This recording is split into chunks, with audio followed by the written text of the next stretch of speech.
چیز بری موت سے بچاتی ہے، عمر میں اضافہ کرتی ہے اور انسان کے اندر سے فخر اور تکبر کا خاتمہ کرتی ہے۔ میرے کریم آقا صلی اللہ علیہ وآلہ وسلم نے ارشاد فرمایا کہ صدقہ انسان کی عمر میں برکت ڈالتا ہے، اس کی عمر کو بڑھاتا ہے، اور اچانک موت، ناگہانی موت سے اس کو نجات دیتا ہے کہ وہ چلتے پھرتے کسی حادثے کا شکار ہو جائے یا کسی ایسی ہولناک بیماری کا شکار ہو جائے کہ جس سے جو ہے نا انسان کبھی بھی نہیں چاہے گا کہ اس میں مبتلا ہو۔ تو یہ صدقہ اس چیز سے انسان کو نجات دیتا ہے اور انسان کے اندر پیدا ہونے والے فخر اور تکبر کے جراثیم،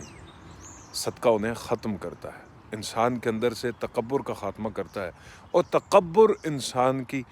ہر قسم کی عبادت کو اور اس کی نیکیوں کو اس طرح کھا جاتا ہے جس طرح آگ